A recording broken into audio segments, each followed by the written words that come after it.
सर्वज्ञशाला के इस online platform पर मैं अमित आप सभी भाइयों बहनों का स्वागत एवं अभिनंदन करता हूं। आज हम देखेंगे अगस्त महीने का आपका जो करंट अफेयर का पार्ट 4 है उसकी चर्चा करेंगे। इससे पहले अगस्त महीने के 3 पार्ट ऑलरेडी आ चुके हैं। अगर आपने अभी तक उन क्लासेस को नहीं देखा है तो अवश्य देखिए। और उसके पहले हम जनवरी से जुलाई तक के कंप्लीट करंट अफेयर को बिल्कुल डिटेल में देखे थे और अगस्त महीने को देख रहे थे। तो अगस्त महीने का 3 पार्ट आ चुका है और यह चौथा पार्ट है। बिल्कुल डिटेल में करंट अफेयर हम देख रहे हैं, डिटेल के साथ वन लाइनर भी हम कवर कर रहे हैं।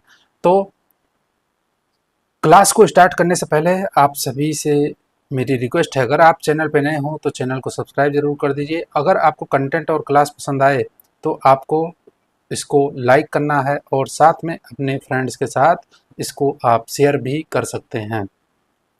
तो विलंब न करते हुए अब चर्चा को प्रारंभ करेंगे। तो देखते हैं पहला करंट अफेयर आज का कौन सा है। तो पहला करंट अफेयर है आपका, जोमेटो के द्वारा पेटीएम की जो कंपनी थी इवेंट टिकटिंग का अधिग्रहण किया गया है। किसके द्वारा? जोमेटो के द्वारा पेटीएम की जो कंपनी थी इवेंट टिकटिंग का अधिग्रहण है, यानी उसको एक्वायर कर लिया है, खरीद लिया है। तो 27 अगस्त 2024 को जोमेटो ने पेटीएम की इवेंट टिकटिंग सहायक कंपनियों Westland entertainment private limited WEPL और ऑर्बजेन टेक्नोलॉजीज प्राइवेट लिमिटेड यानी OTPL का अधिग्रहण कर लिया है। OTPL और WEPL क्रमशः टिकटन्यू और इनसाइडर प्लेटफॉर्म का संचालन करती हैं।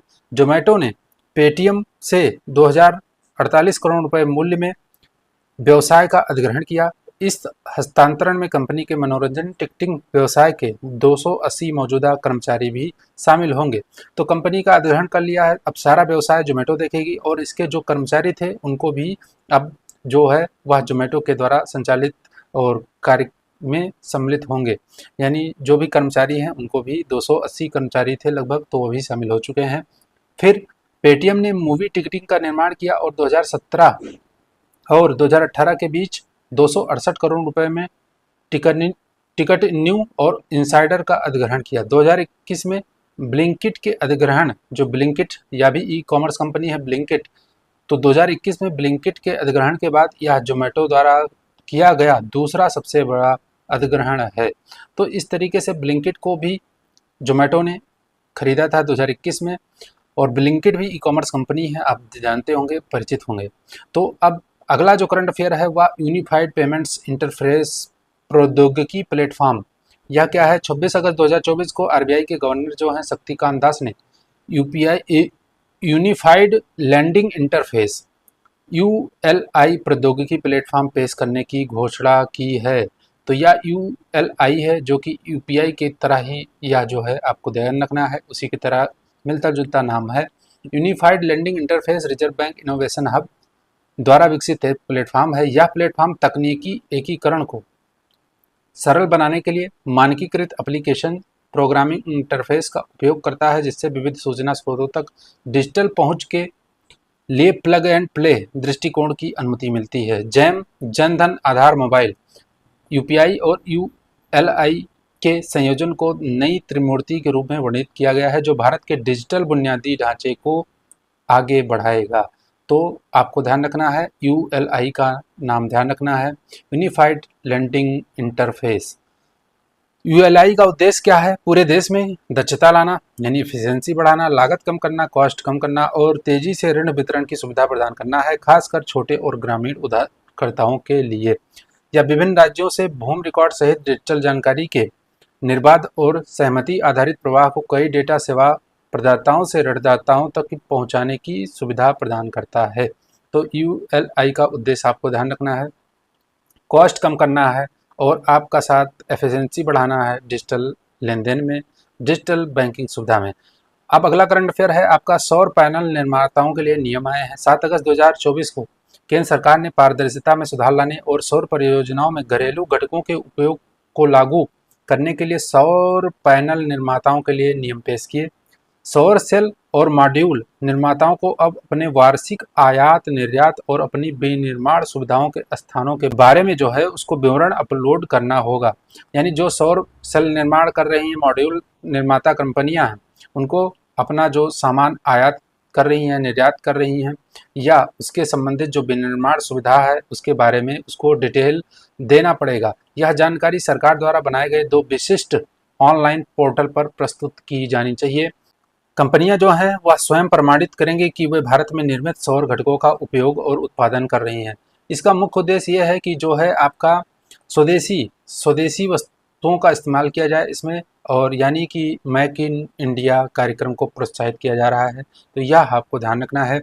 राष्ट्रीय सौर ऊर्जा संस्थान जो नवीन और नवीकरणीय ऊर्जा मंत्रालय का हिस्सा है, इस स्वप्रमाणन की समीक्षा करेगा और नए उपायों में घरेलू सामग्री आवश्यकता नीति के अनुपालन की पुष्टि करने के लिए एक डिजिटल पोर्टल शामिल है।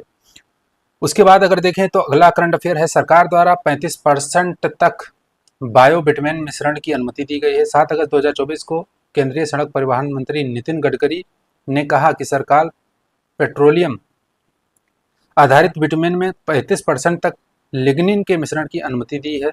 अब नितिन गडकरी ने कहा कि 1 टन पराली यानी धान का जो भूसा होता है उससे क्या 30% बायो बिटुमेन, 350 किलोग्राम बायोगैस और 350 किलोग्राम बायोचार मिलता है।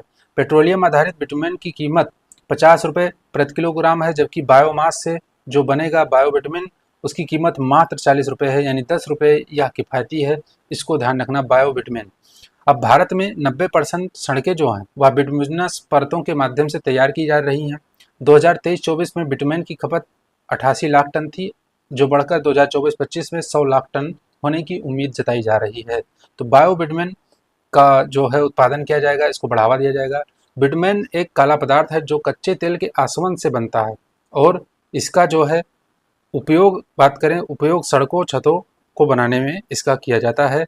तो आपको ध्यान रखना है बिटुमेन के बारे में। उसके बाद बढ़ें आगे तो बायोमास जो होता है वह क्या होता है, तो यह पराली आपका जैसे धान की भूसी है या उसके अवशेष हैं, जो भी कृषि अवशेष होते हैं उनके माध्यम से यह पराली बायोमास जो तैयार होता है, बायो सीएनजी में बदलने के लिए हरियाणा और पश्चिमी उत्तर प्रदेश में 450 परियोजनाएं संचालित हैं। तो यह आपको ध्यान रखना है, बायोमास को जो है बायोमास को सीएनजी में बदलने के लिए परियोजनाएं हैं। अब सेबी ने चैटबॉट लॉन्च किया है और इसका नाम है सेवा। सेवा का अर्थ है यहाँ पे यस ई से हो गया सेबी और वी से हो गया वर्चुअल और ए से हो गया असिस्टेंट। तो आपको ध्यान रखना है सेबी ने यह लॉन्च किया है। तो इसके माध्यम से सेबी क्या करेगा, सेबी ने निवेशकों के लिए आर्टिफिशियल इंटेलिजेंस आधारित यानी AI बेस्ड यह चैटबॉट है और इसका फुल फॉर्म है सेबी का वर्चुअल असिस्टेंट। तो इसको ध्यान रखना है। सेवा पूछा जा सकता है, बहुत ही महत्वपूर्ण है। चैटबॉट में कई विशेषताएं होंगी, जैसे उद्धरण, अनुवर्ती प्रश्नों के उत्तर देना और उपयोग में आसानी के लिए भाषण को पाठ में और पाठ को भाषण में परिवर्तित करना। चैटबॉट वर्तमान में प्रतिभूति बाजार, नवीनतम मास्टर परिपत्रों, शिकायत निवारण प्रक्रिया आदि पर समान जानकारी से संबंधित प्रश्नों को जो है उत्तर देने में सक्षम है। चैटबॉट का बीटा संस्करण सेबी की जो निवेशक वेबसाइट है investor.sebi.gov.in और सारथी मोबाइल ऐप पर उपलब्ध है। सेबी की जो स्थापना हुई वह 12 अप्रैल 1992 को भारतीय प्रतिभूति और विनिमय बोर्ड अधिनियम जो 92 का था उसके प्रावधानों के तहत की गई थी। तो ध्यान रखना है आपको। और अगर बात करें तो यह भारत सरकार के वित्त मंत्रालय के अधीन वैधानिक निकाय के रूप में कार्य करता है। सेबी का मुख्यालय मुंबई में है, जबकि इसके 4 क्षेत्रीय कार्यालय हैं, जैसे अहमदाबाद, कोलकाता, चेन्नई और दिल्ली में इसके क्षेत्रीय कार्यालय हैं। इसको भी आपको ध्यान रखना है। बढ़ते हैं आगे। आरबीआई द्वारा खराब और संदिग्ध ऋण रिजर्व के उपचार हेतु मानदंड जारी किए गए हैं। 2 अगस्त 2024 को आरबीआई ने सहकारी बैंकों में विवेकपूर्ण उद्देश्यों के लिए खराब और संदिग्ध ऋण रिजर्व के उपचार में एकरूपता के लिए मानदंड जारी किए। ये संशोधित मानदंड शहरी सहकारी बैंकों, राज्य सहकारी बैंकों और केंद्रीय सहकारी बैंकों के लिए तत्काल प्रभाव से लागू होगा। तो ध्यान रखना है आपको, ये सहकारी बैंकों के लिए है। आरबीआई ने लेखांकन मानक अनुपालन दृष्टिकोण में सुधार और सहज संक्रमण की सुविधा के लिए विशिष्ट उपाय भी निर्धारित किए हैं। आरबीआई ने निर्देश दिया है कि 31 मार्च 2025 तक जो एनपीए है यानी नॉन परफॉर्मिंग एसेट है यानी गैर निष्पादित संपत्तियां हैं, उनके लिए प्रावधान करने के लिए लाभ और हानि खाते या सामान्य रिजर्व से सीधे विनियोग किया जाना चाहिए। तो आपको ध्यान रखना है। आगे बढ़ते हैं। 2 हाइड्रो पावर पंप भंडारण संयंत्रों की जो है मंजूरी दी गई है। अगस्त में ही केंद्रीय विद्युत प्राधिकरण ने 2 हाइड्रो पंप भंडारण संयंत्रों को मंजूरी दे दी है। पहला जो है उड़ीसा में 600 मेगावाट की ऊपरी इंद्रावती परियोजना है, नाम ध्यान रखना है, जिसे OHPC लिमिटेड द्वारा विकसित किया जा रहा है और इसे मौजूदा इंद्रावती हाइडल प्रोजेक्ट के पास इंद्रावती नदी पर बनाया जाएगा और इसमें अपर इंद्रावती जलाशय से छोड़े गए पानी का इस्तेमाल किया जाएगा। उसके बाद बात करें तो दूसरा जो है कर्नाटक में है, यह 2000 मेगावाट की एक परियोजना है। यह शरावती जो परियोजना है जिसे KPCL द्वारा विकसित किया जा रहा है, तो इसको भी आपको ध्यान रखना है। 2 हाइड्रो पंप भंडारण परियोजना है। मौजूदा शरावती जल विद्युत परियोजना के तालाकलाले बांध को ऊपरी जलाशय के रूप में इस्तेमाल किया जाएगा और प्रस्तावित पंप स्टोरेज के लिए गेरुसप्पा बांध को निचले बांध के रूप में इस्तेमाल किया जाएगा।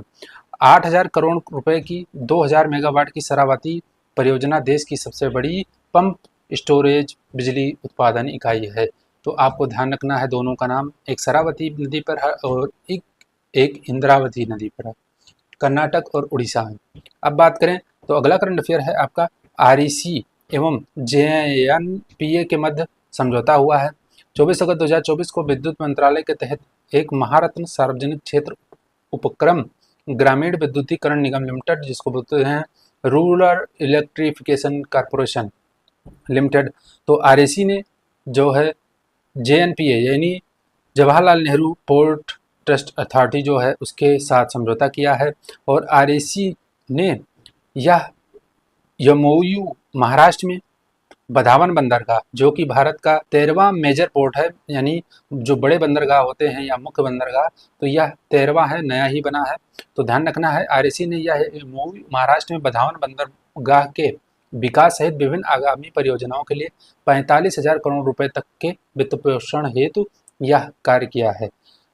JNPA भारत सरकार का एक उपक्रम है, यानी गवर्नमेंट ऑफ इंडिया का है और यह एक प्रमुख कंटेनर हैंडलिंग बंदरगाह है जो भारत के प्रमुख बंदरगाहों पर कुल कंटेनरीकृत कार्गो के लगभग 50% का मैनेजमेंट करता है। समझौता JNPA बुनियादी ढांचा परियोजना को लागू करेगा एवं REC क्या करेगा, आवश्यक जो धन है वह मुहैया कराएगा। तो यह बात आपको ध्यान रखनी है, किसके लिए किया गया है, बधावन पोर्ट है, बधावन बंदरगाह जो नया बन रहा है, नया महाराष्ट्र में बना है, और यह भारत का 13वां मेजर पोर्ट है, यानी प्रमुख बंदरगाह जो 13 है, 13वें है ये, इसको ध्यान रखना है आपको। अब REC की बात करें तो REC पूर्व में ग्रामीण विद्युतीकरण निगम एक सार्वजनिक क्षेत्र की गैर बैंकिंग यानी NBFC है, सार्वजनिक वित्तीय संस्थान और इंफ्रास्ट्रक्चर फाइनेंसिंग कंपनी है। यह भारत में संस्थाओं को बुनियादी ढांचा संपत्ति बनाने के लिए ऋण प्रदान करती है और इसके अध्यक्ष और प्रबंध निदेशक जो हैं वर्तमान में वह है विवेक कुमार देवांगन। वर्ष 1969 में स्थापित REC का मुख्यालय जो है वह दिल्ली में स्थित है। तो REC के बारे में भी आपको ध्यान रखना है। अगला जो है वह है पारादीप फास्फेट्स लिमिटेड एवं MCFL का विलय हो गया है, दोनों कंपनियां मर्ज हो गई हैं। तो आपको ध्यान रखना है, भारतीय प्रतिस्पर्धा आयोग, जिसको बोलते हैं कंपटीशन कमीशन ऑफ इंडिया, ने पारादीप फास्फेट्स लिमिटेड के साथ मैंगलोर केमिकल्स एंड फर्टिलाइजर्स के प्रस्तावित विलय को मंजूरी दे दी है। अब Mangalore chemicals and fertilizers limited Adventz समूह के तहत एक कंपनी है। MCFL मुख्य रूप से जटिल फास्फेटिक उर्वरकों के उत्पादन और विपणन में लगी हुई है। MCFL में अधिकांश शेयर होल्डिंग यानी 54% जो शेयर है इसका जुआरी एग्रो केमिकल्स लिमिटेड के पास है और पारादीप फास्फेट्स लिमिटेड भारत में फास्फेटिक उर्वरकों के क्षेत्र में अग्रणी निजी क्षेत्र की कंपनी है, प्राइवेट कंपनी है। PPL की वर्तमान में कुल क्षमता 3 मिलियन मीट्रिक टन है, जिसमें 2.60 मिलियन मीट्रिक टन फास्फेट और शेष 0.40 मिलियन मीट्रिक टन यूरिया है। तो यह उत्पादित करती है फास्फेट और मुख्य रूप से फास्फेट, बाकी यूरिया भी उत्पादन करता है। आपको ध्यान रखना है, पारादीप फास्फेट्स लिमिटेड। अगला करंट अफेयर है आपके सामने, RBI द्वारा फाइनेंशियल 2025 के लिए मुद्रा स्फीति अनुमान जो है वह 4.5% रखा है। यानी 8 अगस्त 2024 को RBI ने अपनी मौद्रिक नीति समिति बैठक में फाइनेंशियल ईयर 25 के लिए इन्फ्लेशन जो है वह 4.5% पर स्थिर रखा है। खाद्य पदार्थों की कीमतों में वृद्धि और वैश्विक तनाव के कारण कच्चे तेल की कीमतों पर असर पड़ने के बावजूद यह निर्णय मूल्य स्थिरता और विकास पर केंद्रित है। उपभोक्ता मूल्य सूचकांक, मुद्रास्फीति, क्वार्टर फाइनेंशियल ईयर 25 यानी पहले क्वार्टर के लिए 4.9% है, क्वार्टर 2 के लिए है आपका 4.4% और जो क्वार्टर 3 है उसके लिए 4.7% और क्वार्टर 4 के लिए 4.3% अनुमान है। तो यह ध्यान रखना है। फाइनेंशियल ईयर 25 यानी वित्तीय वर्ष 2024-25 के लिए जो आपका जीडीपी है यानी सकल घरेलू उत्पाद की वृद्धि दर 7.2% रहने का अनुमान लगाया गया है। हालांकि पहली तिमाही के लिए पूर्वानुमान को पहले के 7.3% के अनुमान से संशोधित कर 7.1% कर दिया गया यानी घटा दिया गया है। पहली तिमाही का जो पूर्वानुमान था वह 7.3% था, जिसको घटाकर 7.1 कर दिया गया है।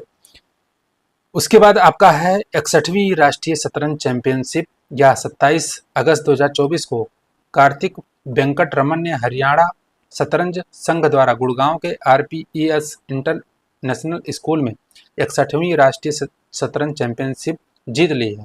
किसने जीता है? कार्तिक वेंकट रमन ने। ध्यान रखना है इनका नाम। कार्तिक गांगुली और नीलाश शाह ने 61वीं राष्ट्रीय शतरंज चैंपियनशिप में 11 राउंड में 9 अंक हासिल किए। बुचोलज सिस्टम का उपयोग करके ट्राई ब्रेक किया गया और कार्तिक का ट्राई ब्रेक स्कोर 78 था जबकि गांगुली का 77.5 था। कार्तिक को ट्रॉफी और 6 लाख रुपए का जो है नगद पुरस्कार दिया गया है। ध्यान रखना है। इस टूर्नामेंट में पूरे भारत से 341 खिलाड़ियों ने भाग लिया था। इस टूर्नामेंट की पुरस्कार राशि जो है वह 30 लाख रुपए है। तो ध्यान रखना है। उसके बाद लॉजेन डायमंड लीग है, यह जो आपका जेवलिन थ्रो से संबंधित यह प्रतियोगिता थी जिसमें नीरज चोपड़ा ने लॉजेन डायमंड लीग में 89.49 मीटर के सीजन के सर्वश्रेष्ठ थ्रो के साथ दूसरा स्थान हासिल किया यानी इनको सिल्वर मेडल मिला, सिल्वर। तो ग्रेनेडा के एंडरसन पीटर्स ने 90.61 मीटर का जो थ्रो किया यानी यह टॉप पे रहे, फर्स्ट रैंक इनकी रही यानी इनको गोल्ड मेडल मिला। तो इसको टूर्नामेंट को जीता यानी लॉजेन डायमंड लीग को जीता किसने? तो इसको जीता है ग्रेनेडा के एंडरसन पीटर्स ने। दूसरे स्थान पर थे नीरज चोपड़ा। जर्मनी के जूलियन वेबर 87.08 मीटर के साथ तीसरे स्थान पर रहे। लॉजेन डायमंड लीग 2024 का आयोजन स्विट्जरलैंड के लॉजेन में किया गया। तो ध्यान रखना है। बड़े आगे तो विनेश फोगाट पेरिस ओलंपिक 2024 में आयोग घोषित हो गई थी, तो उनसे संबंधित कुछ बातें हैं आपको याद रखनी है।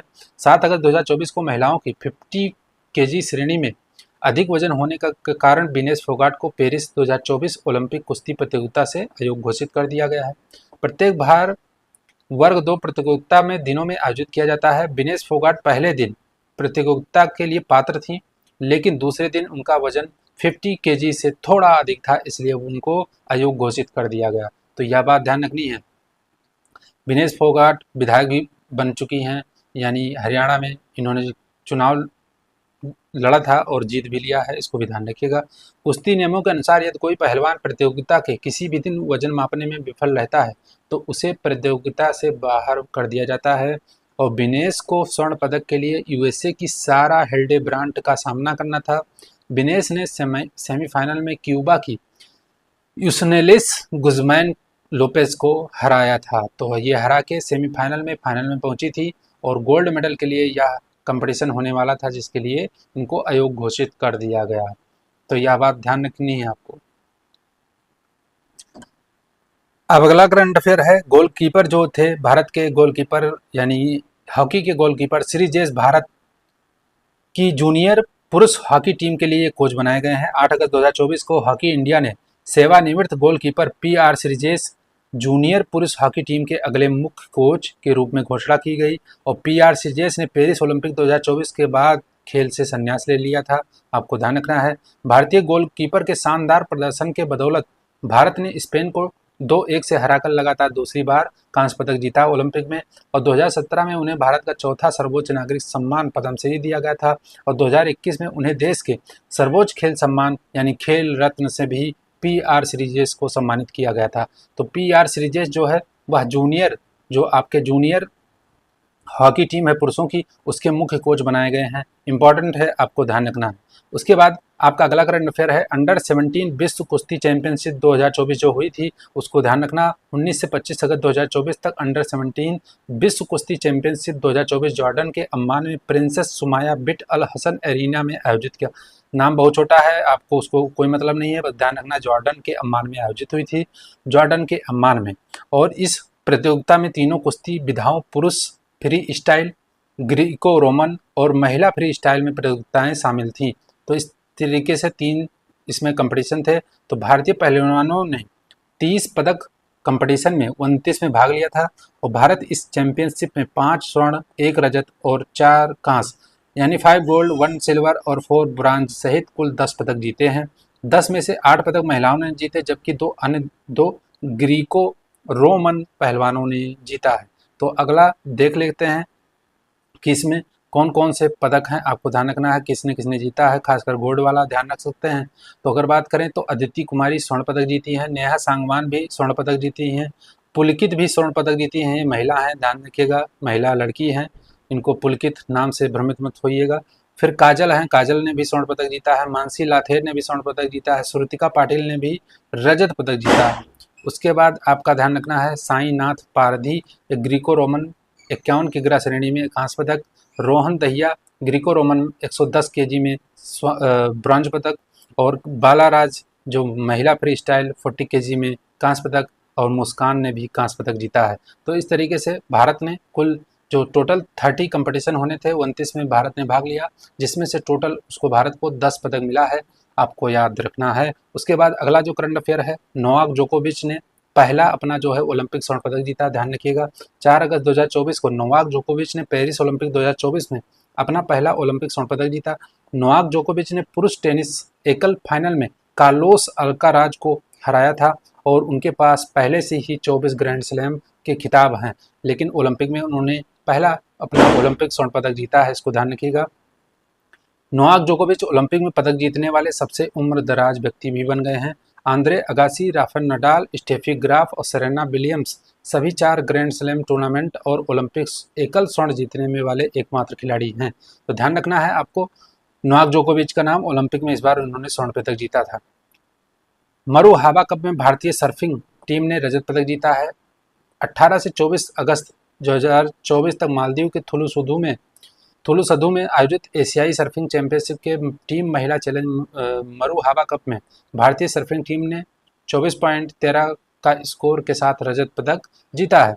मरु हावा कप में जापान ने 58.40 के स्कोर के साथ स्वर्ण पदक जीता, जबकि चीनी ताइपे ने 23.93 के साथ कांस्य पदक जीता। भारतीय टीम का नेतृत्व कमली प्रकाश, अजीज अली, श्रीकांत डी और संजय सेल्वामणि ने किया। यह एशियाई खेल 2026 के लिए क्वालिफायर था।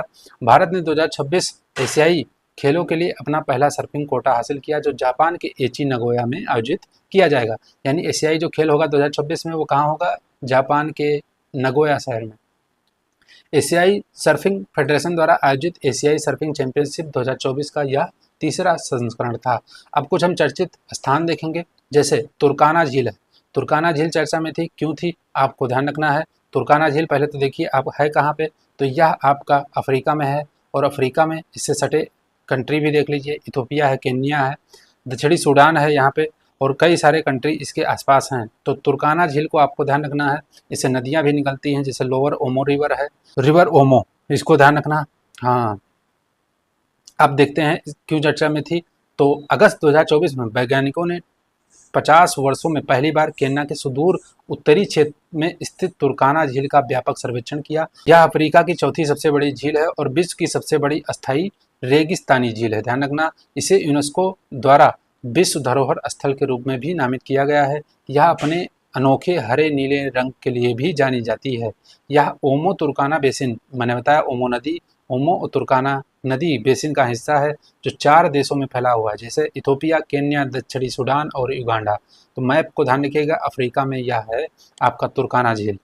बढ़ते हैं आगे। फिर आगे चर्चा में था कामचटका प्रायद्वीप, प्रायद्वीप या पेनिनसुला था, कामचटका पेनिनसुला। कामचटका पेनिनसुला कहाँ पे है, तो आपको ध्यान रखना है यह रूस के आसपास क्षेत्र में है, तो इसको ध्यान रखना है। क्यों चर्चा में था, 18 अगस्त 2024 को रूस के कामचटका प्रायद्वीप के तट पर 7 तीव्रता का भूकंप आया, जिसके कारण क्षेत्र में अत्यधिक सक्रिय ज्वालामुखी सिवलुच में विस्फोट हो गया। सिवालुच, आपको ध्यान रखना इसका नाम है सिवालुच, जो ज्वालामुखी है वल्केनो में, उसमें विस्फोट हो गया क्योंकि यहाँ पे क्या आया, भूकंप, वो भी 7 तीव्रता का।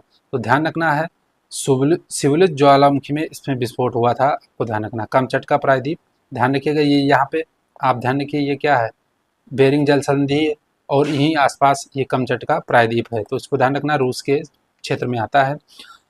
तो कुरिल द्वीप समूह रूस के कामचटका प्रायद्वीप के दक्षिणी सिरे से जापान के होक्काइडो द्वीप के उत्तर पूर्वी तट तक फैला हुआ है। कुरिल द्वीप अगर बात करें तो कुरिल द्वीप रूस और जापान के बीच विवादित स्थान है, आपको ध्यान रखना कुरिल द्वीप।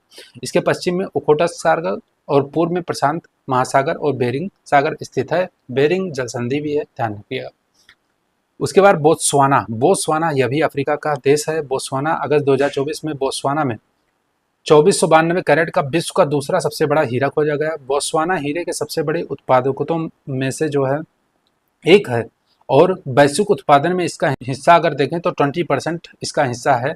बोत्सवाना की राजधानी जो है वह गैबरोन है और यह दक्षिणी अफ्रीका के केंद्र में स्थित एक स्थल रुद्ध देश है, यानी लैंड लॉक्ड कंट्री है, इसको भी ध्यान रखिएगा। और इसके सीमावर्ती देश कौन कौन से हैं यह भी ध्यान रख सकते हैं। तो इसके सीमावर्ती देश जो हैं वह नामीबिया है, जाम्बिया है, जिम्बाब्वे है और दक्षिण अफ्रीका है, तो इसको ध्यान रखना है। मकर रेखा बोत्सवाना से होकर गुजरती है और कालाहारी रेगिस्तान बोत्सवाना के 70% से अधिक हिस्से को कवर करता है। प्रमुख नदियां जो हैं यहाँ पे वो हैं वोका वांगो, लिम्पोपो, जाम्बेजी। मकर रेखा बोत्सवाना से होकर बहती है और लिम्पोपो नदी मकर रेखा को 2 बार काटती है। ओकावांगो डेल्टा भी है, बहुत प्रसिद्ध डेल्टा, अफ्रीका सब का जो है सबसे बड़ा अंतर्देशीय डेल्टा है ओकावांगो डेल्टा, ध्यान रखना। पहला बहुराष्ट्रीय अभ्यास जो है हवाई अभ्यास तरंग शक्ति आयोजित हुआ है 6 से 14 अगस्त 2024 के मध्य।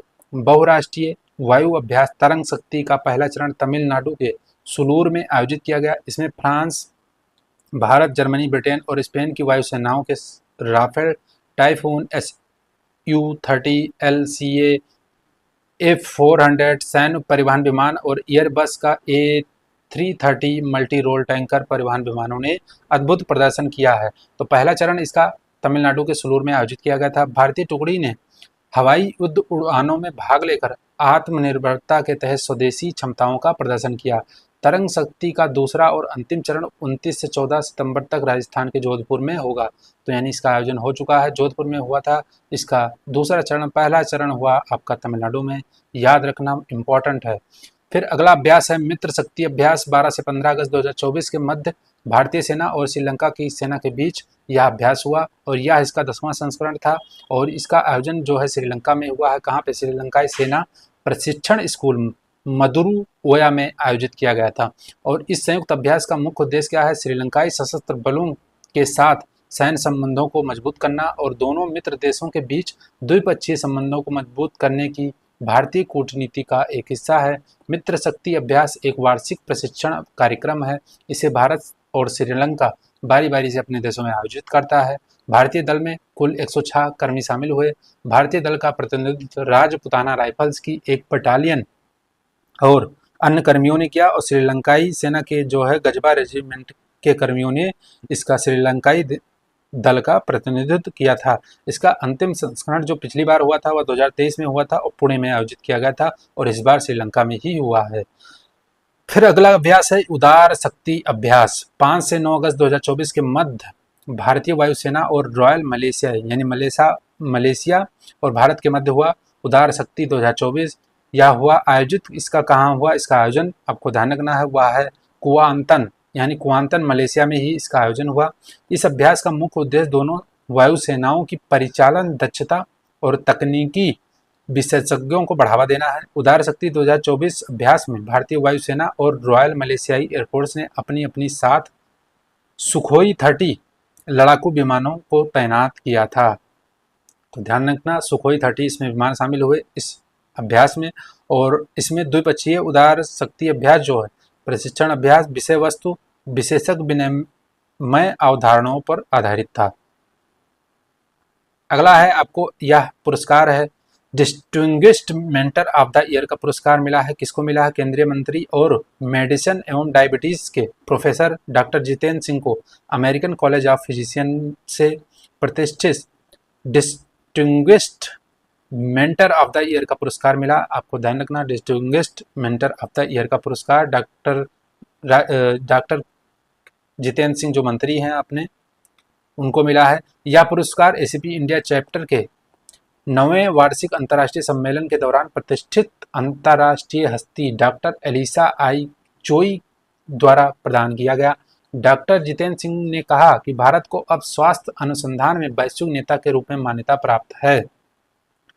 उन्होंने चिकित्सा, स्वास्थ्य अनुसंधान, शिक्षा में देश के महत्वपूर्ण योगदान पर भी प्रकाश डाला। अमेरिकन कॉलेज ऑफ फिजिशियन वयस्क देखभाल में विशेषज्ञता रखने वाले आंतरिक चिकित्सकों का राष्ट्रीय संगठन है। इसकी स्थापना 8 जनवरी 1915 को हेनरिक स्टन ने किया था। तो आपको ध्यान रखना, अमेरिकन कॉलेज ऑफ फिजिशियन जो है इसकी स्थापना 8 जनवरी 1915 को हेनरिक स्टन द्वारा किया गया था। दिवाली अभी से मनाई जा रही है हमारे इधर।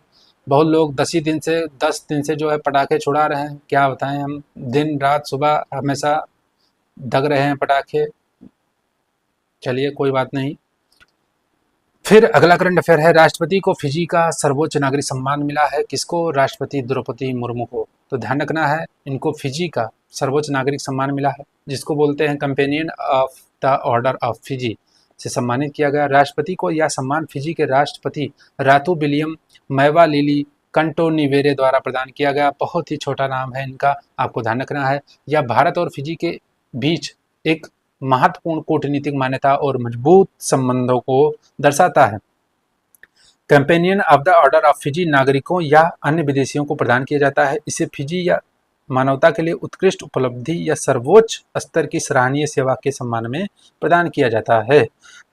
और इसको बात करें अगर, तो वर्ष 2023 में यह प्रतिष्ठित पुरस्कार भारतीय प्रधानमंत्री नरेंद्र मोदी को दिया गया था। ध्यान रखिएगा, 24 में राष्ट्रपति जी को मिला है, तो यह आपको ध्यान रखना है। बढ़ते हैं आगे। राष्ट्रपति को तिमोर लेस्ते का भी सर्वोच्च नागरिक सम्मान मिला है। 10 अगस्त 2024 को राष्ट्रपति जोस रामोस होर्ता ने राष्ट्रपति द्रौपदी मुर्मू को देश के सर्वोच्च नागरिक सम्मान, जिसको बोलते हैं grand collar of the order of Timor Leste, इससे सम्मानित किया। और इस पुरस्कार से सार्वजनिक सेवा, शिक्षा के प्रति समर्पण, सामाजिक कल्याण और महिला सशक्तिकरण में उनकी उपलब्धियों को मान्यता मिली। भारत की राष्ट्रपति द्रौपदी मुर्मू 10 अगस्त 2024 को तिमोर लेस्ते की राजधानी दिल्ली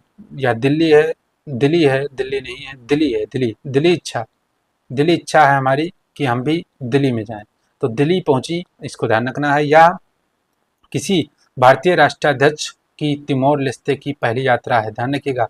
इससे पहले कोई भी भारत के राष्ट्रपति तिमोर लेस्ते की यात्रा पर नहीं गए। ऑर्डर ऑफ तिमोर लेस्ते की स्थापना 2009 में हुई थी और यह सम्मान पूर्वी तिमोर और उसके लोगों या मानवता के लिए महत्वपूर्ण योगदान हेतु दिया जाता है। तो ध्यान रखना है आपको, ऑर्डर ऑफ तिमोर लेस्ते राष्ट्रपति द्रौपदी मुर्मू को मिला है।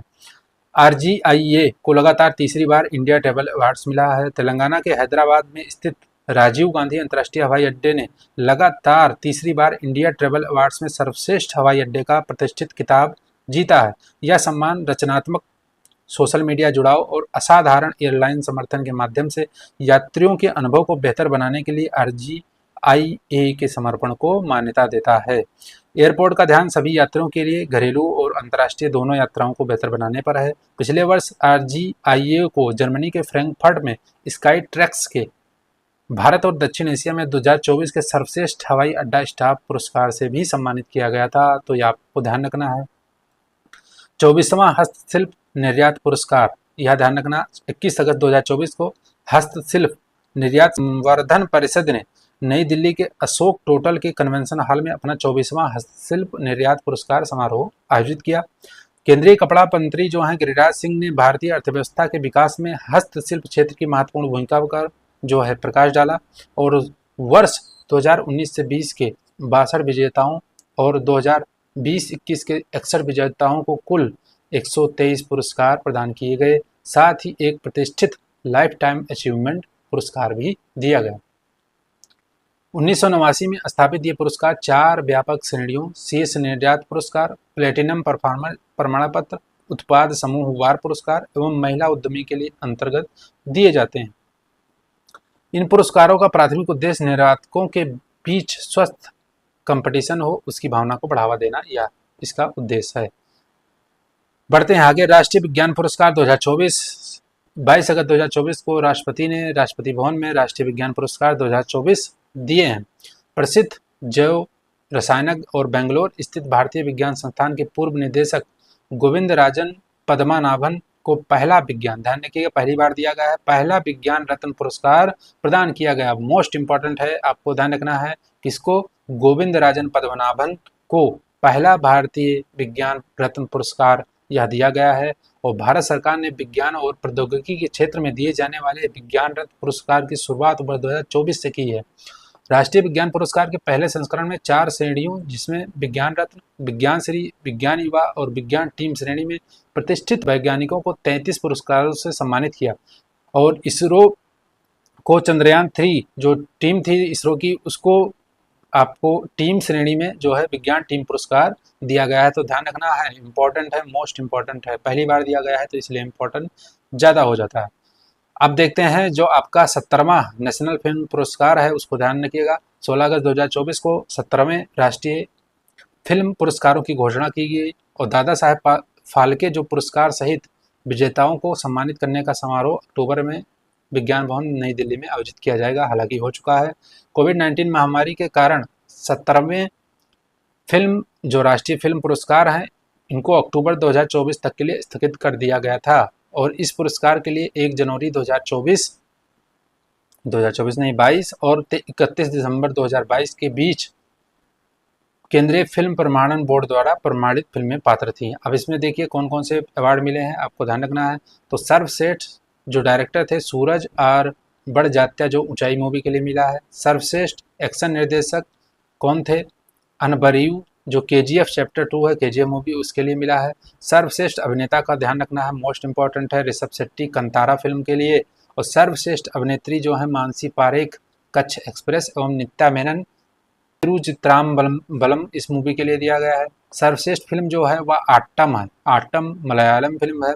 और ABGC यानी ऑडियो विजुअल ग्राफिक्स, इसमें जो सर्वश्रेष्ठ फिल्म थी वह ब्रह्मास्त्र थी, एनिमेशन बहुत तगड़ा उसमें था, ध्यान रखना है। संपूर्ण मनोरंजन प्रदान करने वाली सर्वश्रेष्ठ फिल्म जो है कंतारा है। और सर्वश्रेष्ठ डेब्यू फिल्म जो है वह फौजा है, हरियाणवी फिल्म है।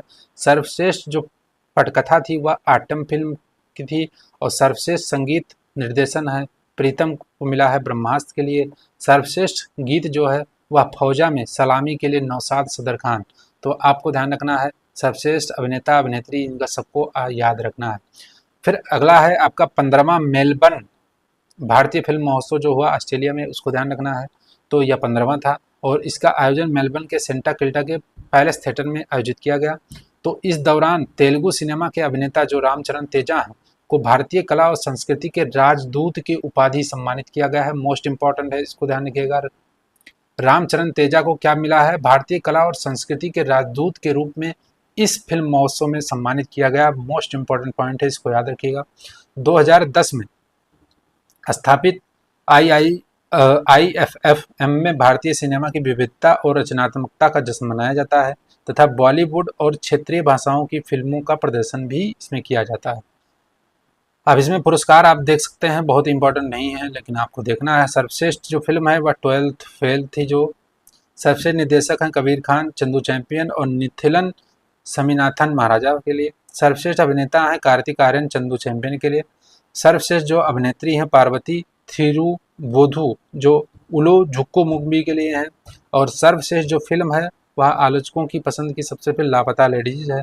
सर्वश्रेष्ठ जो निर्देशक हैं वह हैं डोमिनिक संगमा रिम डोंगी टंगा मूवी के लिए। सर्वश्रेष्ठ लघु फिल्म जो थी वह देखना है आपको, तो द वेजीमाइट सैंडविच आपको ध्यान रखना है।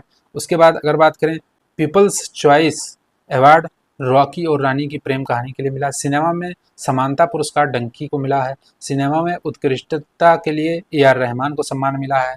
भारतीय कला और संस्कृति के राजदूत के रूप में रामचरण तेजा और डाइवर्सिटी चैंपियन के रूप में रसिका दुग्गल। तो यह आपको ध्यान रखना है, बहुत इंपॉर्टेंट ये अवार्ड नहीं है फिर भी आपको याद रखना है। तो आज की चर्चा अब यही होगी समाप्त, हमारी कंप्लीट क्लास हो गई यहाँ पे आज की।